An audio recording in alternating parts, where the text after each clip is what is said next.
You're good? You're recording already? Yeah. All right. Let's see. How long have you been recording?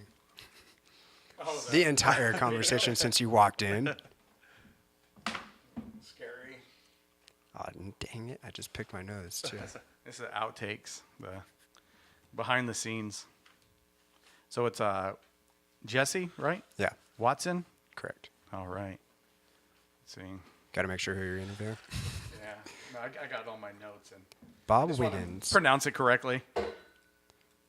It's just say. I know you put like bone vide something like that on the. Bom dia. What is that? Portuguese. Portuguese. Good day. Good morning. Oh, okay. Yeah. So I want to make sure I didn't say it wrong. You're not well traveled enough, John. I know, right? Just Tucson. That's it. Welcome to Are We Where Yet with Johnny Awesome and Tori Black. Let's see. Check. Mic check. All right. We look good. All right. Welcome, everybody, to a special bonus episode of the Are We Where Yet podcast. I'm your host, Johnny. And we also got Rigo over here. Hello. That's good. That's enough, Rigo. That's enough out of you for the rest of the podcast. And this is a bonus episode, but as always, I want to mention our partners, Studio Y. You can go to studioyyuma.com, and they got meditation classes, yoga classes, just general health. You got to take care of yourself. So if you can, head on over there. Let them know you listen to this podcast, and you get 25% off of a membership, also 25% off of classes. That's a great deal. Also, we got North End Coffee House, one of our partners, and they will give you 10% off or a cookie. I go with the cookie. You know, you can get a free cookie with your coffee and you're good to go. So thank you guys for partnering with us. And without further ado, I'm going to welcome our guest. It's a special bonus episode because our guest was in town this weekend for Mother's Day. So now you know when we recorded this thing. Not sure when we were going to air it, but anyway, it's Jesse Watson of, what's the name of your company? Jesse Watson Photography. That was too easy, Rigo. That was too easy. All right. And so you were actually a request from Rigo, said we got to get this dude. Awesome. Yeah, so feel honored about that. And, Thank you very much. You're welcome. I just reached out to you, and you just happened to be in town. Yeah. So that kind of worked out, and the stars aligned. I found a babysitter to be able to do the episode. So yeah, that everything kind of worked out. And anyway, welcome to Are We Where Yet, a show where we talk about where would you like to be, where have you been, and so on and so forth. And when I contacted you at first, I was like, can you do this Saturday? And you were like, no. Tell people where you're going to be at next week.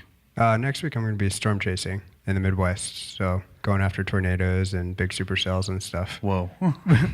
So I'm going to let you know something, Jesse. Most people see a storm and go the other way.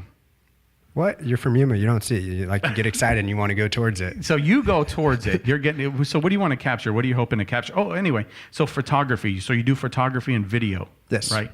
Videography, photography. I looked at your page. Excellent work, my man. Thank you very much. Excellent work. I really, really liked it. It stood out. And anyway, so now you're going to be storm chasing. What are you hoping to catch? Anything and everything. Good sunsets. I want to catch some mammotus clouds, some nice structure, lightning. And I've never seen a tornado before, so I think that'd be really awesome. You're hoping to find a tornado? Yeah. So do you got like special equipment that does this? What do you mean? Like what I'm saying, do you do like you watch the Weather Channel and like hope that one's going to just show up, a tornado? So you check like aviation weather. You have a couple apps that follow some good stuff. Lightning trackers. I have like a special remote that I put on my camera that'll fire it as soon as it sees like infrared from a lightning strike. So you're not wasting a bunch of pictures because it's mainly for daytime shots too. Because nighttime you can kind of do a long exposure and makes it a little bit easier. So there's a couple things that you utilize, but basically just you check the weather, a little more sophisticated weather than just watching like the news. And then just hope and pray. It doesn't always happen. I've done a couple storm chases the past couple years with the monsoon seasons that we have here and captured some really awesome stuff. We had a couple of tornado warnings down near Bisbee. And those fizzled out. But No. captured some awesome structure, and I love catching lightning and structure at sunset time. You have that nice, beautiful light too, and it like you sit there and once you capture it, you just get so excited and thrilled, and you kind of like jump up and down and like yell. That is exciting. And so to capture lightning, that takes a little bit of skill. So you're not just like an Instagram photographer. You're not just like putting stuff on Facebook, showing a selfie of what you've done. So you've developed a way to be able to capture this. Yeah. So there's a couple different techniques you can do. Like, as I said, you have like a remote that'll just fire when it sees lightning. My specialty is time-lapse photography or cinematography. So I take a series of high-resolution photos, and then I put that into a timeline sequence at 24 frames per second to create video.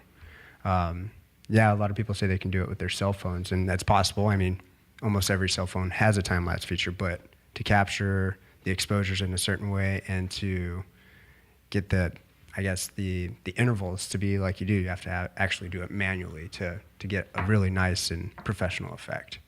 So what I remember is that when you're into time lapsing, you run through cameras, like because they have a shutter count.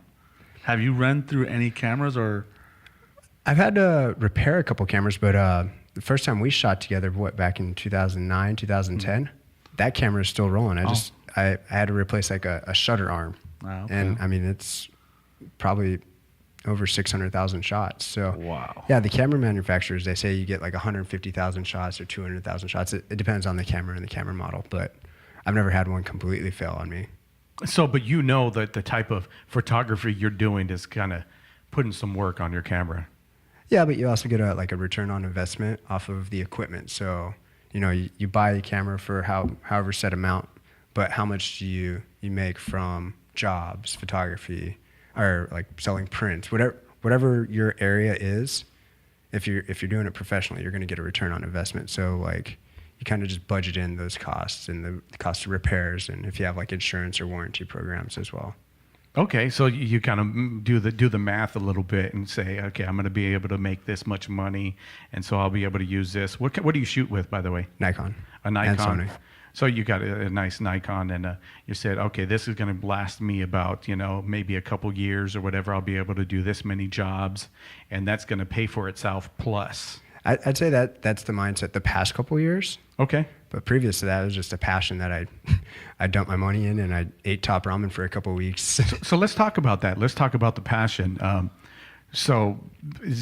What got you into photography and cinematography? What was the first thing that said, you know what, I want to do this, and what made you pick up that camera?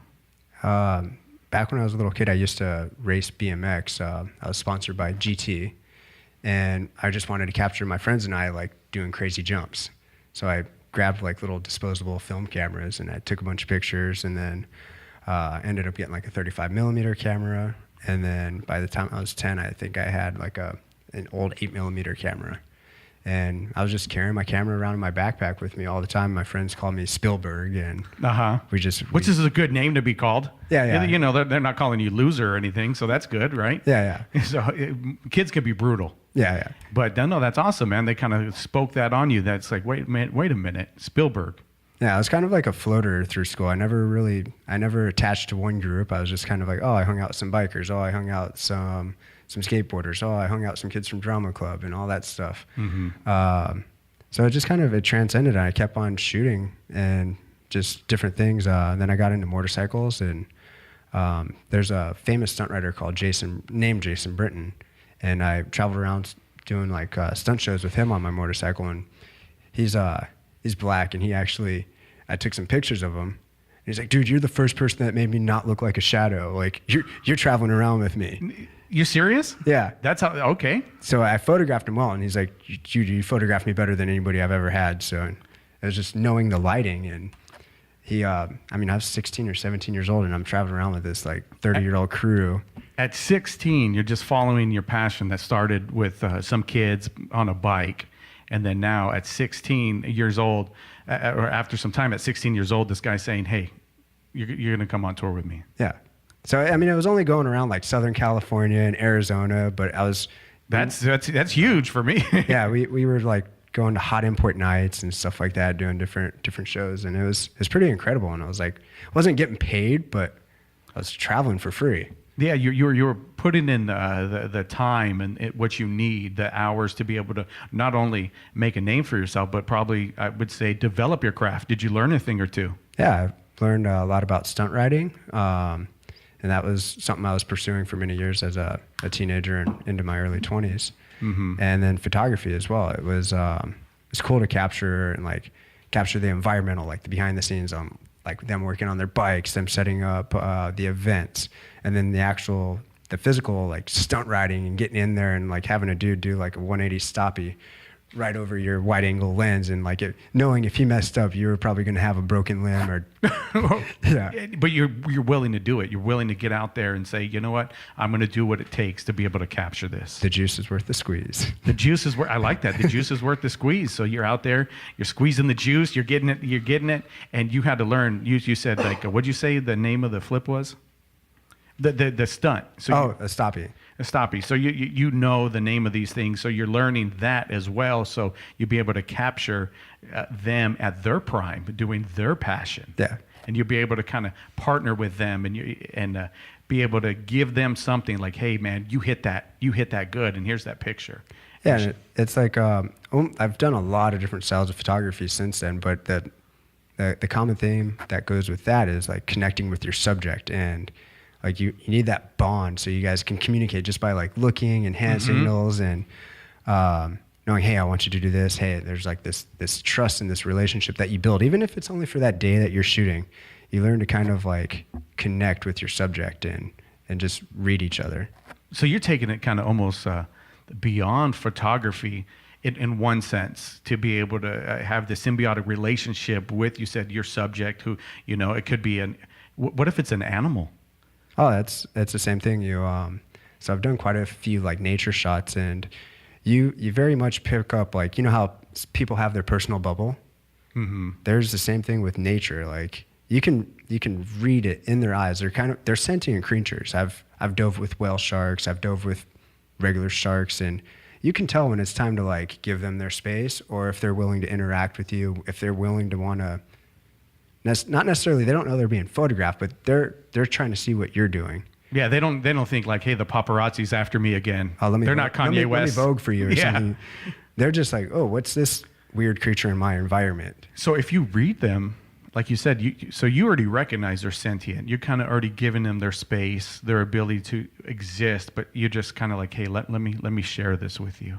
Yeah, you have to show like a certain amount of respect. And perfect example, I was in South Africa, 2015, and we were dealing with like a wide range of age of lions, and it was like the cubs. They were loving and playing, and they wanted to be right next to us. And I got some great pictures of the cubs, but then like the adult male, you could just see like his eyes were blacked over. If you got too close, if you got outside of that safety zone, you were gonna be like a tasty morsel for him. Oh wow! So you can kind of read which ones want to interact, or if you're crossing any lines. They don't teach you that in photography school. I don't think so. I'm saying I would assume how to pose the lion. Yeah, this is something you had to learn in the field. I don't know if it's in the field, but I love animals. So okay. So already you have this relationship with animals. That yeah. Kind of lent to that, because you said you're also going to Africa. Yeah, next month, going to Namibia. Okay, is that for animals? No, it's actually for astrophotography. Astro, so I'm thinking Stars. Yeah. Okay, so that's a good place to catch, like. Yeah. So have you ever constellations or? Well, you're going to see like the southern hemisphere's view of like the galaxy and stars, and so it's just a different sky. There's no like the polar alignment that you have to set up is way different down there. That's not as visible as our North Star. But have you seen the red sand dunes with like the dead trees? No, I'm not familiar. It's something very iconic of Africa that I've been wanting to shoot since I was a little kid. So it's. So you're going to shoot it? Yeah. So as a kid, this is something you wanted to do, and now you're actually making that happen. Yeah. By following your passion, picked up a camera, something that you showed a little bit, probably had a little bit of talent, but probably more passion, and that passion end up developing the talent that you needed to take you to Africa. I've never been to Africa. Rigo, Africa? No. But this passion pays the way now. So you're obviously, there's some monetizing in this process. Did you get contracted to be able to go to Africa, or how is this working? Yeah, so I have a client that wants to have certain shots captured. And so they contact me saying, hey, we want these shots. And we have an opening. They were actually trying to find people in Africa to get it, but they couldn't do it. So they contacted me, and I was like, absolutely. I gave them a little bit of discount on my rate just because I've always wanted to go there. So it's Africa. I wanted to sweeten the deal. Yeah. So I was like, yeah, I'll cut you a good deal too. And then so then in that deal, you have to take into account the expense for food and lodging and stuff like that, and then still make some money on top. Yeah, well, no. In a sense, like whenever a client hires you to go somewhere, you should definitely have them pay for your travel expenses and your. I love this guy. That's yeah, exactly. So like whenever a client does, that's always stipulated in my contract is I have them pay for travel expenses, and I either do like a daily per diem for food, or they just pay for the meals, depending on whatever they prefer. I don't try to make money off the travel expenses, and I do travel hacking too, so I can actually save them money on travel as well. You do what? What's it called? What's travel hacking? So like 2015, I went to Africa on personal trip with my buddies, and we picked up the ticket for $297. Whoa. So that's travel hacking. Can I look on Google and kind of Google these? How do you learn travel hacking? Yeah, there's like a lot of like forums and stuff that you can go into. Mm-hmm. They're a little bit hard because a lot of acronyms, and it seems like code when you first start getting into it. I got into it about 2012, and part of it's like using and leveraging like reward programs and using the points and making every dollar you spend earn you something in return. Mm-hmm. So that's pretty cool. So travel hacking, was traveling something you wanted to do as a kid as well? It was, but I didn't necessarily realize it until like 2011. And that was, I had a cancer scare. And so it was like a midlife crisis. I was like, what do I want to do with my life? What haven't I done with my life? And why haven't I done it? And once I realized that, I was like, okay, traveling is a big part of that, a big part of what I want in my life that I feel like I'm missing. Because at that point, it was mainly only like Arizona and California that I've been to. Mm-hmm. And then I looked at the hurdles, and I'm like, what hurdles have I been placing in front of myself? And I thought it was like the cost of admission. So then I just started researching it, and I found out like there's ways to travel for very cheap, and started doing it. And I kind of caught that travel bug that year, and haven't been able to lose it since. So you mentioned 2011. We were talking off air earlier about you had found a tumor in your neck. Yeah. That you thought was like an ingrown hair, ingrown pimple, something like that just kind of was just bothering you for a while. It was more bothering my girlfriend at the time. She was always trying to pick at it. Oh, okay, yeah, 'cause they do that. Yeah, I don't know why they have a fascination with that. They love it. She watched this whole YouTube channel on it too. I was like, that's gross. She does research as well. She likes to research. Does she have a Facebook page set up to where people can find out more? No, I'm just kidding. I know. That was an ex-girlfriend. Ex-girlfriend. All right, she's gone. Yeah. But she was picking at it. Then you went to the doctors, and what happened? They cut into it to release it or get rid of it, and they're like, oh, this is a tumor, and it looks a little. I forget the word he said, but basically he said it looks like it can be cancerous, so we need to cut it out and set it in for biopsy. What was your immediate thought? I was just I got really scared, thinking I was going to die. I'm like, do I only have 6 months to live? I just went through all these weird range of emotions that I don't think any mid-20s kid should go through. Mm-hmm. And I sent a bunch of messages to some of my friends. One of my friends, she was going through med school, and I was like, Cecilia, what's going on? And she's like, don't freak out. You're young. It's probably benign. And she was like giving me all the good things, and she's like, don't research it too much because you're going to freak yourself out. That is great advice. Seriously, because we talked a little bit beforehand, and I said this show is a little philosophical, but it's also, I believe that your mind creates your reality. And you've done that whether you know it or not, because you had these certain ideas, and that these things have manifested in your life because of ideas. Everything's started in your mind as a thought. So I believe when people start to research and start to see these things, that thing could maybe have been benign, but you build it up, and then it takes on a life of its own. I just had a friend pass away this week. Oh no, sorry. I've found a cancer in the neck, which is kind of interesting. Ooh. Yeah. And the doctors thought it was something else that was bothering the person, and misdiagnosed. Is it like a thyroid issue? I believe so. And anyway, went to the doctors, and then it was already too late. Like, you've had cancer for like a couple years now, and passed away in the hospital in Phoenix. I'm sorry. Yeah, it's like life is short. Life is short. What are you going to do with it? What are you going to create? What is going to be your masterpiece that you leave behind? And so you had that awakening in 2011 and said, I want to travel. And I want to shoot. I want to travel. I want to shoot. And so you did the research. Because so here's the other thing about creating things with your mind, right? Because people take it to one. It's like a religion. They could be an extremist, and they think, well, I just want to move a ship like Yoda taught Skywalker on Dagobah.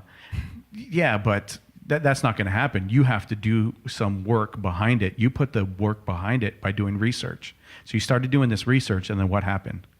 I found some cheap tickets, and I went to Central America, and I rented a car, and I just went down there for like a week and a half. And then I realized, like, hey, you don't have to spend thousands of dollars or be rich or be a doctor or a lawyer to be able to travel to these awesome exotic locations. You can find a hotel that costs $15 a night and a car that's $2 a day. And You're not joking. I'm not joking. Like, I've traveled I've had competitions with buddies that they're like, why? How are you always traveling? You have a lot of money. I'm like, it's not a lot of money. How much did you spend this weekend just going out in town? And they're spending like $70, $80 a night going to a bar. And I'm like, I spent $100 less than you, and I went to this location. Amazing.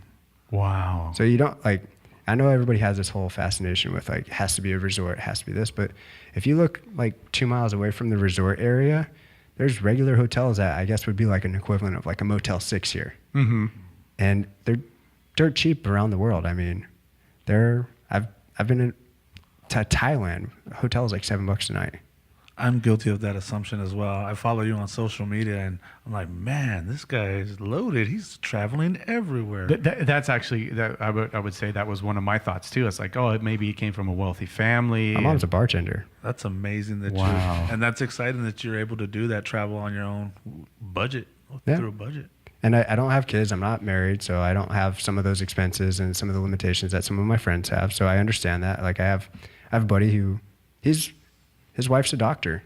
You would think he'd be able to travel as much as he wanted, but he has some hurdles. He has a wife, a family, kids, that responsibilities that I don't have. So I guess I'm fortunate in that side.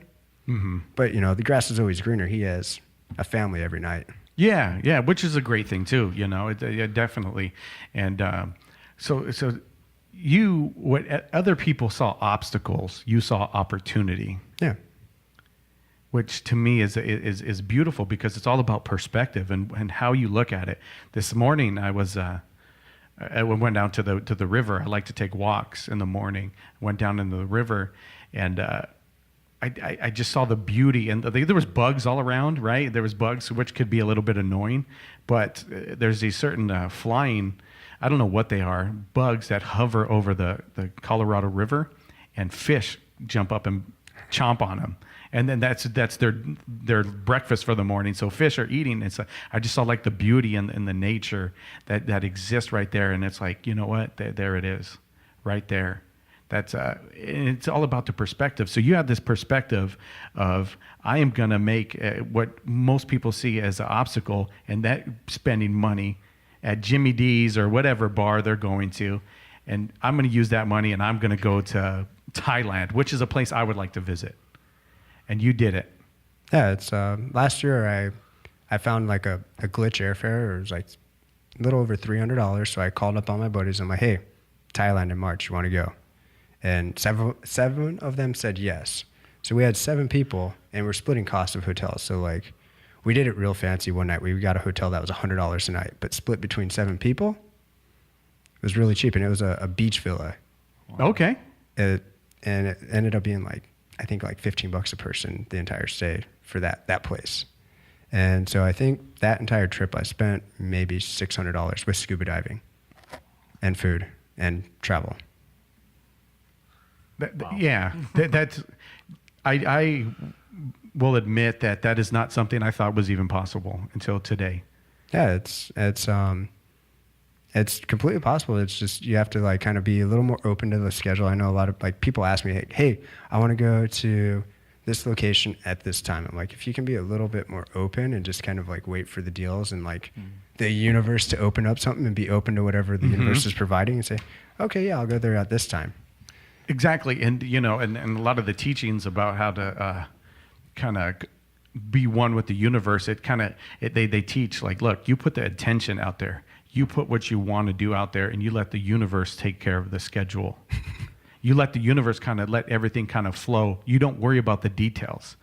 And you just kind of say, this is what I want to do, and it will come back to you. And Carl Jung called it synchronicity. It has this synchronicity. So your life is kind of, I bet, would you say, kind of had a flow to it once you started traveling.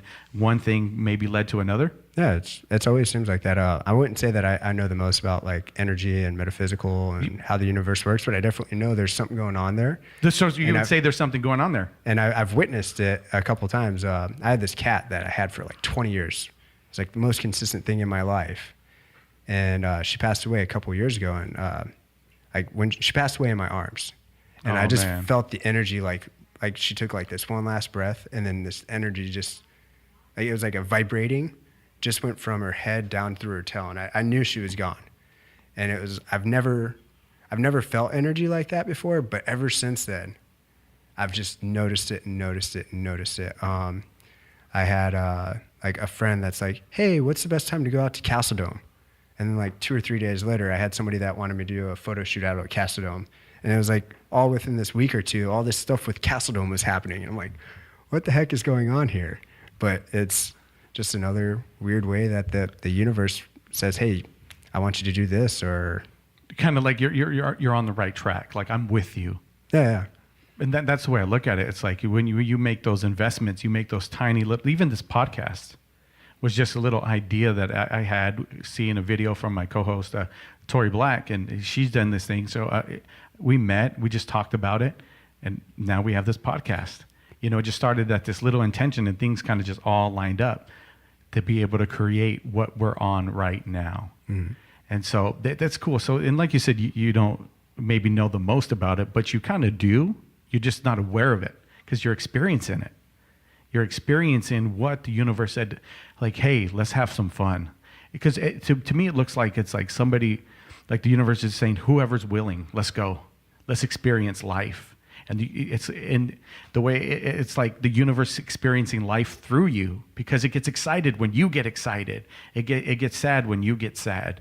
And it experiences these things through you. You're like this conduit. And you'll be able to be able to partner with that. And so where do you want to go? If you could, like right now, where was one place that you haven't been that you would want to go? Anywhere I haven't been? Let's get specific. Can you tell me one place? So have you been to like the White Sand Beach? You've been to... I guess like Madagascar would be really cool. Okay. Seychelles. Or I know how it's spelled. I just don't know how to pronounce it. It's Seychelles. It's just this crazy island in the middle of the Indian Ocean. Okay. What's specific about there? What? The land formations, the beaches, the water, the scuba diving. that just want to experience it all. And that's a bucket list place that I guess I would say I want to go. But I like going into like the favelas of Brazil just as much as exploring that stuff. So if it's interesting to shoot, if like there's something creative that I can shoot and capture there, and if I haven't been, or if I find a really good deal, I'm open to it. That's how I kind of look at traveling. I've hit some locations that I've wanted to go to since I was a little kid, and the funny thing about that is a lot of those locations are kind of what's the word? It's not as cool as I built it up in my head.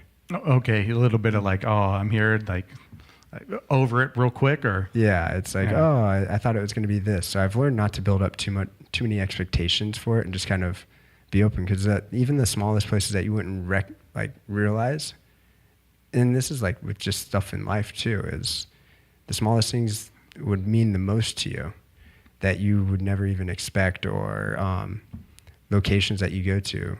And I found like this little beach driving up the coast of California that just had this like little palapa out of the nowhere, and it's like right under the highway, and it's my favorite beach in California.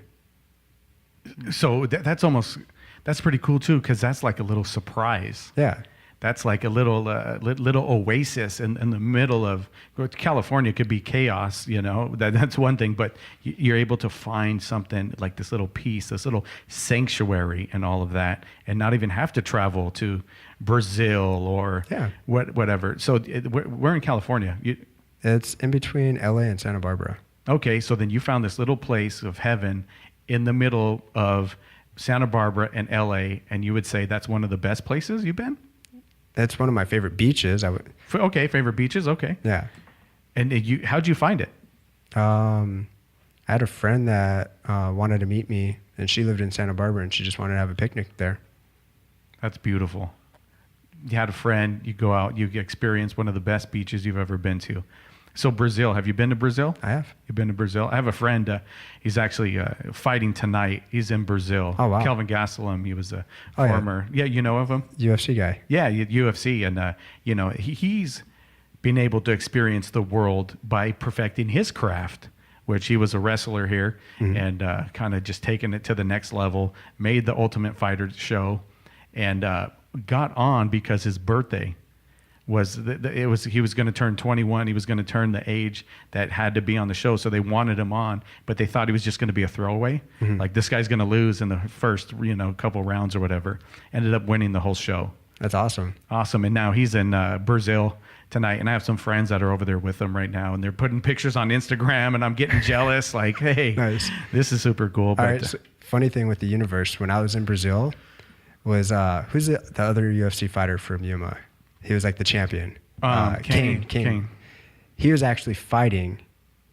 Then I was in Brazil, and he was fighting, and everybody in Brazil was watching because I guess he was fighting a Brazilian. Yeah. So like, I was like, do I vote for the hometown, or do I? You got to be careful in Brazil. I bet. Like, who do I cheer for? Like, go Kane. I mean, no. I've seen Green Street Hooligans, so. Yeah, you don't want to mess around there. But it's kind of cool now that you're talking about him, and he's over there and I'm over here.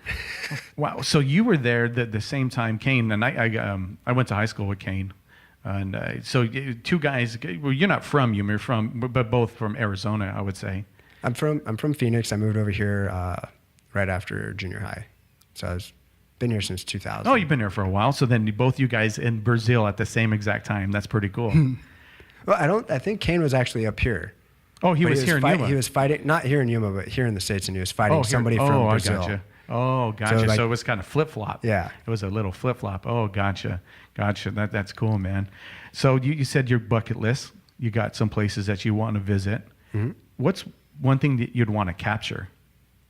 I want hopefully hoping to catch it this month with the storm chasing is. I wanted mammatus clouds. They kind of look like boobs hanging from the clouds. Is that why they're called mammatus? Yeah, like mammary. Oh, okay. I want to capture mammatus clouds at a sunset. Okay, how do you do that?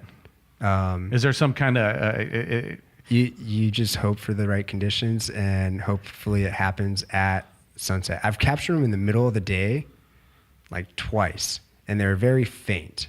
Mm-hmm. But yeah, I'm hoping to get like a nice either sunset or sunrise shot with like the clouds. So what's the fire. deal with the Mammotus? Did I say that right? Yeah. Mammotus clouds. What's so? I guess is it because they're elusive? Is it because they look like boobs? And who doesn't like boobs? Or It's I wouldn't say they look like boobs personally. They look like big raindrops to me. Okay. But it's just a rare formation. I saw it probably like 10 years ago in, like one of these Huffington Post crazy storm pictures, something or another online posting. I was like, oh, I want to shoot those. A couple years ago, I got this huge shelf cloud at sunset that was like a bucket list shot. okay.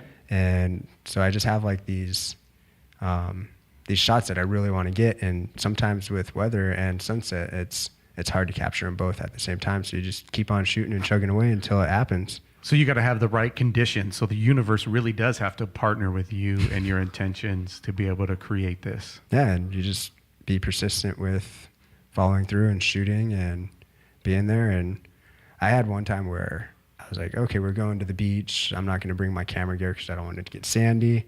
So all I brought was like a GoPro with me because it's waterproof. And then one of the coolest storm formations happened right at the beach. And I was so upset with myself because normally I like I said, I have my camera with me everywhere I go. Normally you're ready to go. And I wasn't ready this time. And I'm like, that's never happening again. Oh, so you've changed your habits since then? Well, my habits were always having a camera with me. It's just that one time I'm like, oh, I'm going to the beach. So I'm just going to bring this GoPro camera. And yeah, I was able to capture it with the GoPro, but not as proficiently as I would with like my real setup or my normal setup. So is it pretty big, your setup? Do you have like a lot of bags or? Like depends. Like I have quite a few bags, but just one lens, one camera, little interval remote. And a huge slider? And a what? And a huge slider? That's only for like setup shots. I try not to be that heavy all the time. So as long as I have like a tripod and a camera and a lens, I'm happy. So you said setup shots. Rigo was telling me, he kind of mentioned something about Einstein that you were doing. You did something for an Einstein project. Is it a TV show? Is it a movie? What is this? So last year, IMAX, a director named Daniel Ferguson, he contacted me. He's like, hey, I'm directing a movie for IMAX, and it's going to be about Einstein and his theory of relativity. Mm-hmm. And the solar eclipse is coming on August 21st, and I want you to time lapse it. And I was like, this is a dream come true. Since I was a little kid, I wanted my work to be on a big screen, and IMAX is like one of the biggest screens. Yeah. I don't think you can get any bigger than IMAX. Yeah. I don't think there's a bigger screen. So that was, I kind of had to pinch myself, and I was really shocked, and it was really cool. We did like a lot of planning and prepping for it. There's a lot of people from like NASA, and there's 25 other cinematographers that were hired for this specific shot. So they, the whole path of totality, they had people at different areas of the country. So you had people like up in Oregon, and then people down in South Carolina, capturing anything from like crowd reactions to, like really up close, tight, the diamond ring shot that was like real famous that everybody saw. And then they wanted me to shoot like urban time lapse. So they sent me to Nashville, and I captured the eclipse from Nashville for them. So this director had like, I'm doing this thing about Einstein. I think it would be cool to have this certain shot in it. And then he goes out to find people that are capable of reproducing what he wants. Yeah, so he had his whole script, and he had his storyboard, and so he sent all that stuff along, and he's like, these are the two shots that I want you to get, these are the two shots I want this guy to get. So everybody had their objectives that they needed to capture, and I'm pretty sure everybody was capable. I felt like the low man on the totem pole, because when we're doing some of these teleconferences, I'm like, there's James Niehaus, who's an awesome NASA cinematographer that I followed for years. he's on this teleconference with me and he knows my name and he's like, hey, is there anything I can do to help out? I was So just, he wants to help you. well, no, like during like. But he during said the- that. He yeah, said, is there anything I could do to help, Jesse? Yeah. Wow. And so they're just like, it was really humbling and like nerve-wracking to talk to people that you've looked up to for a long time. And then I have a mentor who's kind of helped me with like a lot of like I'd say like the background business side of things. And he was helping me like negotiate some of the things and the terms on the contract for this shoot. And then he didn't know what he was helping me with. It turns out he was on the same Oh, really? shoot, yeah. Okay. So they sent him up to Oregon. Gotcha. So this mentor, how'd you get this mentor? Pretty much just followed him, a project that he was doing a couple years ago, and just kind of pestered him on social media. And then we became friends over the years. And then he kind of took you under his wing in a sense on certain things, Yeah, I mean, certain aspects, not everything, but yeah, not everything. I think like as my work progressed and he saw that I just wasn't like somebody that was like fanboying or anything like that, he opened up more and it's like really helpful and insightful in many ways. yeah, this guy's serious. He's because his time is an investment. Oh yeah. So he's probably weeding out the fanboys at that during that time and said, you know what, this is somebody I can invest in, and my time will go further if I put my effort into this kid. Yeah, and it's definitely, I kind of have this philosophy of like 33%.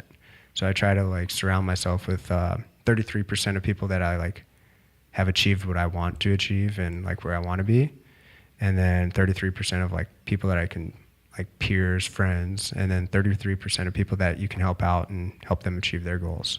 And he's definitely one of the 33% that have achieved like what I want to achieve, and I look up to him very much. And it's really, I appreciate all the time that he gives and the insights that he's helped with.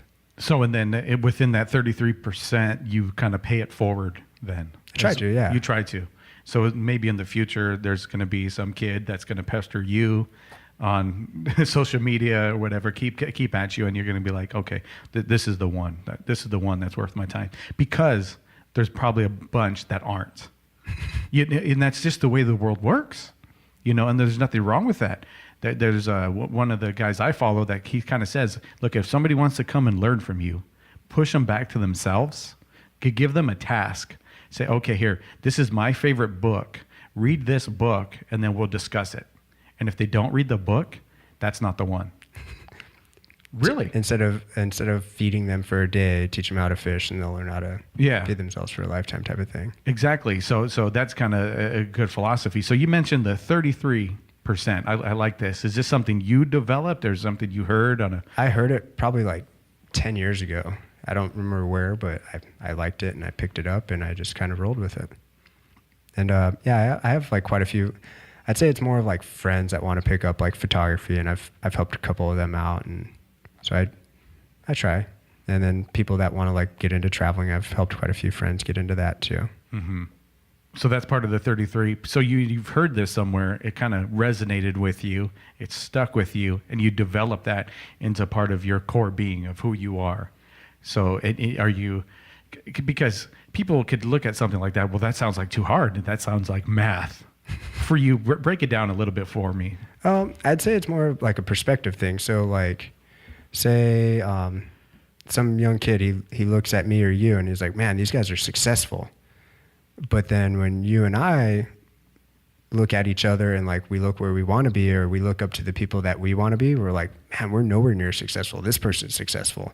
So it's kind of all about perspective. And, you know, that kind of breaks down like each third of the 33% of, here's like a young 16, 18-year-old kid who's looking up to us when we don't think we're that successful, and we're looking up to these people. Gotcha. So it's all about like perspective, and like this person over here can help us in the middle, and then we can help that kid that is just learning or doesn't know, and like that's just one example. There's many examples of that, and so it's all about kind of like perspective and where that individual is. Mm-hmm.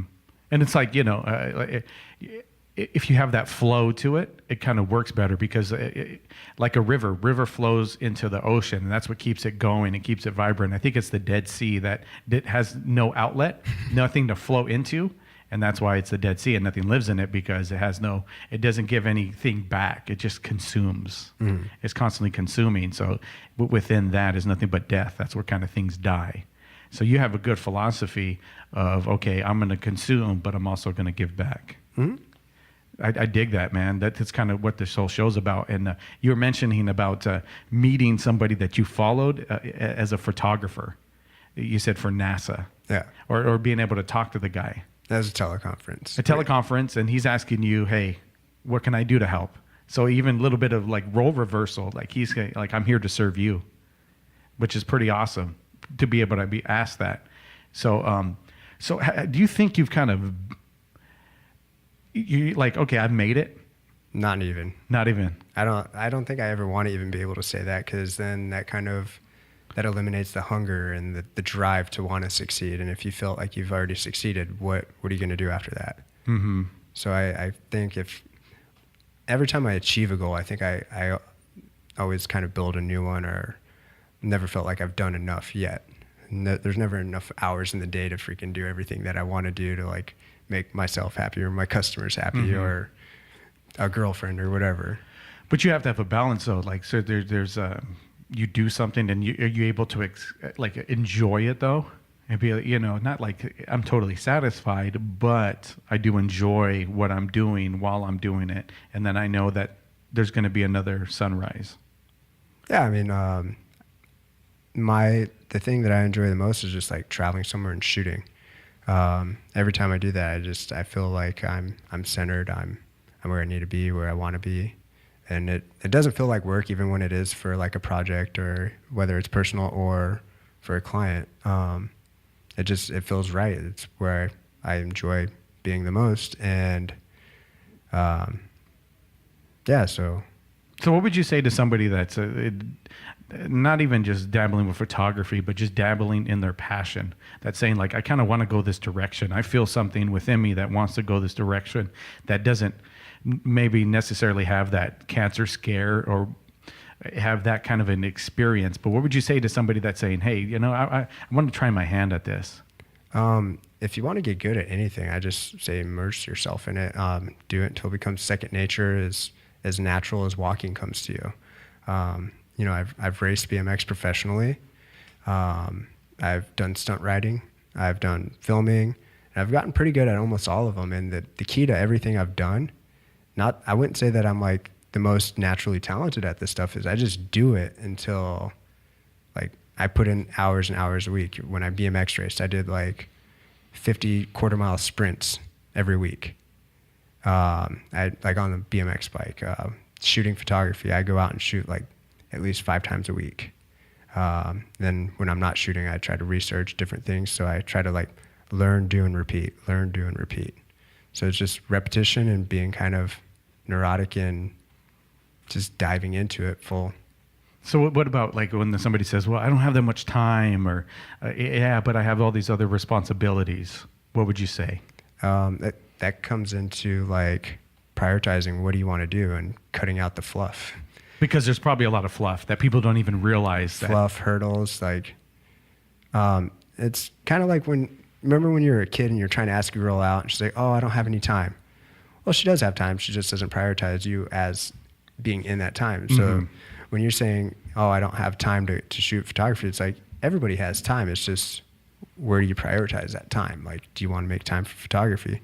There's some days I'm like, I look outside and there's going to be an awesome sunset, and I'm like, oh, I'm feeling kind of lazy or feeling kind of down today. And whenever I feel that, I'm like, I automatically just force myself to go out and shoot. Even if it's like down the street, I have this one spot that I go to often, and it's like my lazy spot where I just force myself to go and shoot, just because you never know if it's going to be an awesome event that's going to happen. I've captured some awesome sunsets and storms from this one spot that I go to that I consider my lazy spot. So it's your lazy spot, but here's some magic that's being able to be created. Yeah, and I force myself to go out there and like either try a new technique that I learned or that I've read about, or just, and it's forcing yourself to go out and do it, kind of like Yes Man. You know, it's interesting because what you say there, because I want to touch on the fact that you had this feeling early in the morning, maybe bummed out. It's going to be a bad day or something. You kind of woke up with that, and you said, no, wait a minute. No, I control this ship. I control where this is going, where this is heading. I determine the direction for my day, and you force yourself to do it. Yeah. Because here's the interesting thing, because most people will go to a job, say they're having a bad morning and that they have to be at this place by 7 o'clock and clock in. If they don't force themselves, their boss is going to force themselves, especially if they're in the service industry. Say you're working at a restaurant, you better put that smile on. Mm-hmm. You better be nice to the customers. You better not let whatever happened at home translate to what's happening at Denny's that day. Compartmentalize it. Exactly. So you kind of said, you know what? I am the controller of my destiny, and you took it within your own hands and not in your boss. You became your own boss and said, this is what kind of day today's going to be. I'm going to go shoot that at my lazy space. Yeah, and you never know. I mean, like having a bad day and then all of a sudden you capture this amazing storm that just rolled through town or an amazing sunset, and you just like totally forgot about your bad day. And it's gone. It's just gone. like that. So what was it? What was it that was even there? Because like I said, I get into the metaphysical, philosophical, all that. What was even there? What I taught myself to do, or I went through a long, not depression, but some very, very dark times in my life. Very, very dark. And one thing I taught myself is I go for walks in the morning, and anytime I saw the moon, I forced myself to smile. I forced myself, no matter how bad the night before was, no matter how bad the morning was, no matter how bad my thoughts were, if I see that moon, you put a smile on your face and you walk and you thank God that you're breathing. And I've done that. And so even this morning, and this has been a couple years now, this morning I went out and I saw the moon, crescent moon, put a smile on my face, and that determined or helped determine what kind of day I was going to have today. yeah. And so you did that with your passion, which is photography. Let's say cinematography. What is that? It's like shooting film, making movies, making like professionally producing a video. Okay. Because we talked a lot about photography, so I just want to kind of segue into that a little bit. So I like cinematography. So I just wanted to ask that question for our listeners to kind of get a grasp of what it is. I look at different movies, and if there's great cinematography in a movie, I get excited. Mm-hmm. The way they play with colors, and yeah, it's just like, oh, wow, what is that? You know, I could tell the difference. There's a really, really good movie. I forget the name of it. I think it was made in Hong Kong. The English translation is Dumplings, but great cinematography in this movie. China has some really good stuff out there. Oh, yeah, it does. It's so beautiful and so elegant, some of the stuff that they were doing and the way they captured these shots and then the lighting and stuff. And so film, is that in your future? I hope so. I hope to continue with IMAX stuff and movies and go towards that industry. So as a cinematographer, you'd be working with a director. Mm-hmm. Any director you'd like to work with? Aronofsky's a pretty good one. No, okay, talking about the universe, I was just thinking that.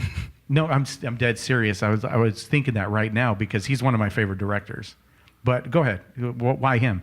I love his movies, and it'd be awesome to be a part of that. He has a great direction that he goes with them, and it's nice optical flow, and it's different. It's different, right? Yeah, and you could tell that he spends time with the cinematographer. Like, okay, this is the shots I want. This is what I want you to capture, and they'll be able to create these masterpieces. Favorite movie from him? Just I don't really have one. I'd like them all. Hard to pick. Yeah.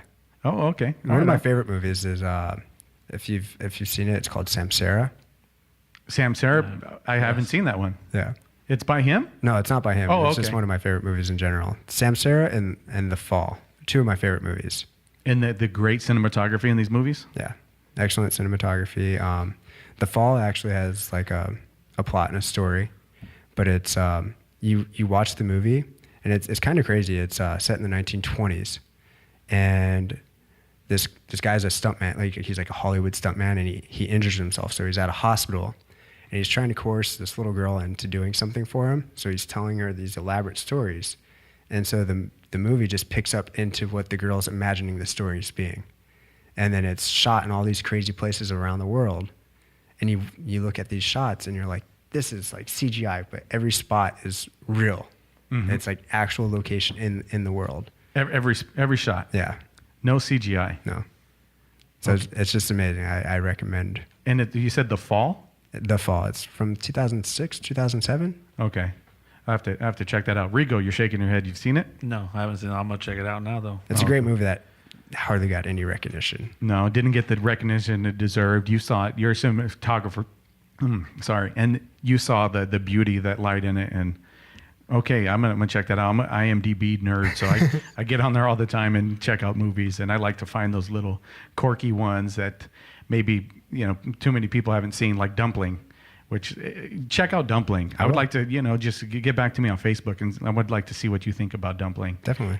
It's a quote unquote like a horror movie. I was gonna say the one I know is a horror movie. Yeah, have you seen it? Yes. Oh, I was okay. like, all right. But it's not really a horror movie. It's just No, it's but- horrifying when you kind of get to the end. It's graphic. Yeah. I'm kind of craving dumplings now. Dumplings are great. I know a good spot for them, but and anyway. So definitely you're looking at cinematography in your future, to work with. Just give me another director. I don't care which director. I just want to work in it. Yeah, but as well as I do, if you kind of put a little bit more energy into that, if you put more thought, you're going to work with that guy. Oh, you're saying put it out into the universe and bring it back. Yeah. You've had that laser focus about you that's able to create those things. I'd say Tom Lowe. Tom Lowe. I'm not familiar. He just finished doing a movie called Awaken. He teamed up with the Prince of Dubai to make it. Okay. So he'd be a cool guy to work with. What's Awaken about? I believe it's going to be like a non-narrative about like the world and the universe and how people interact with it. Okay. So it's not out yet? You said it's going to be about... He just released his preview to it recently, and it's going to be a bunch of new cinematography techniques that haven't been seen before. Oh, cool. So that's something you're looking forward to. Yeah. Right on. And I've followed it, like the behind the scenes for like the past 5 years on it. 5 years? Yeah. So they've taken some time to create this thing. Oh, that's pretty cool. Right on. So I think we kind of touched on it quite a bit. Where would you like to end up? Happy and content. Happy and content. You're 70 years old. You still got a camera in your hand? Hell yeah. You still got that camera. You're still shooting. Maybe you got some family members that kind of followed in your line or something and picked up a camera, and maybe some grandkids or... It'd be cool to have some really good stories to tell my grandkids. Yeah, okay. You've been there, and then kind of put that little seed hey, I visited these places, so can you. Yeah. Would that be something? It'd be definitely, I think everybody should have that seed and realize that they can do whatever they want to, what's important to them, and what they prioritize. Prioritize. I love that you put that in there, because that's something that's so hard for me to do. I'll be the first to admit it. That's because you have to cut. It's like you're going to like a vine, and you're kind of cutting away the things that don't need to be there, the death, the something that's not producing what needs to produce. Yeah, the fluff. And you got to go over there and you got to cut it. And cutting hurts. It's not an easy thing. It's not easy. Once you do it, it's not that hard. I mean, I cut out, I don't go out drinking. I mean, I'll do it on occasions, like special occasions, but I don't, a lot of my buddies, they go out every weekend or whatever it is, and you cut out that, going out to eat. I'm really boring and relaxed when I'm not doing this stuff. I save money, and I'm like a homebody. I watch Netflix and just different movies and research. And then I cut out all these things that took away, money or time away from photography and traveling and the things that I prioritize. It's almost like there's these leeches out there that were just taken away from your dream. And then you just said, no, I'm done with you. I'm done with you. I'm done with you. You're off. Pretty much, yeah. And it's once you cut out that stuff that is non-essential and focus on your priorities, life's to me, it's a lot more happy and content. So it's worth the cut. It is. It's worth the getting- juice is worth the squeeze. It's worth it. That's beautiful. Just what do you watch on Netflix? I just finished. What was it? Lost in Space. Lost in Space. It was a little cheesy for me. Yeah, it was. I mainly throw it on before I go to bed, so I take Yeah. you like 3 nights to watch one episode. My kids love it. My 2 boys. It's are definitely like, made for a little kid. yeah, right. You know, do you like Black Mirror? Oh, that was awesome. Some good cinematography in some of those episodes. Yeah, what was it? San Juniper. I forget. Yeah, San Juniper. Yeah. That was one of my favorite episodes. 'cause- Junipero or something. Yeah. And that was a different like take on reality and death and what we're putting into like social media. If you think about it on a deeper level, like our online personality is going to transcend to death and where that program and that code's going to go. Crazy stuff. Did you watch the White Christmas episode? I watched all of them. So Okay, the one with John Hamm. It tell me kinda- about the story. I'll remember. It gets deep, and John Hamm is in it, and there's these things that you're like almost like your soul that lives in this other space that could serve people, and then how people become somebody's personal assistant. Is that familiar? I'm not recalling. Oh, it's the best episode. You got to watch They it. basically capture your conscience and able to put it into a device. Oh yeah, So it's on like so a- the guy like killed somebody and they're trying to relive it. Is that the Yeah. episode? Okay, that's the episode. Yeah, I remember that one. Oh, that's my absolute. That was a favorite. trip. Oh wow, like the far reaches of these things. You know, it's like, wait a minute, kind of gave me like that sick feeling in my stomach watching it. And then they you- pulled it out. The guy lived like 15 years in this interview, and this guy's only there for 15, 20 seconds. Exactly. Yeah. That was pretty good. So, yeah, you said in one of our earlier conversations that you like sci-fi, so I figured I'd ask that question about. Does that inspire you at all? Any sci-fi stuff? Like, hey, man, I want to capture a picture that looks like this. Yeah. So like one of my first and still kind of favorite is like Ender's Game. I didn't like the movie that they put out, but I've always kind of been enamored by space. So like I started doing astrophotography and capturing the Milky Way and different perspectives like that. So that transcended into my love of astrophotography and pursuing that. So I love space as well. Like I just love looking at the stars, being able to go out at night. And if you research it, if you kind of get into it, the only place that iron comes from is from when the stars explode. And so basically you have so much iron in your body. And the way they hypothesize this is that you're made of stars. You're basically made of stardust. That's part of who you are, and that's why some people can have that connection. And the more you explore that connection with it, the deeper it goes. So you're out there. How can we see some of your photos right now? Like, do you have some of the astrophotography online somewhere? Yeah, I have some on Instagram and Facebook. There's some time lapses, some regular photos, and I just finished shooting in Big Bend, Texas, and Joshua Tree earlier this year. So every time a new moon comes around, try to get out and shoot the Milky Way because the darker the sky, the better the conditions to see the stars. And just try to, if you want to view them yourself, get out away from a city. Avoid the light pollution. Light pollution, it's everywhere. Yeah, it's tough. Like sometimes I'd have to go take a drive out like the foothills area and just kind of get past all of that to be able to get the real good look at everything. So your Facebook, how would somebody find you though? What was the best way to search for you on Facebook, Instagram, or whatever you're at? Do you have a YouTube? I do. The YouTube I need to update. So you're talking about like real photographers earlier and not just Instagram.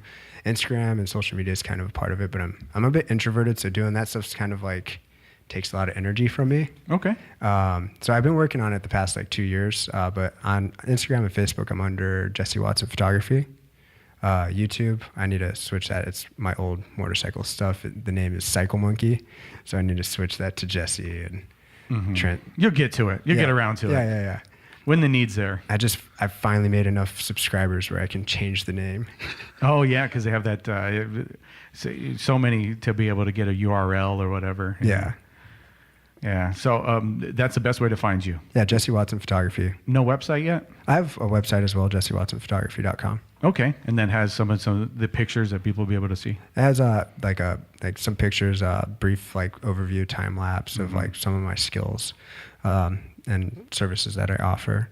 And then Vimeo has a lot of my videos as well. Vimeo is kind of like where cinematographers, it's like a cinematographer's YouTube.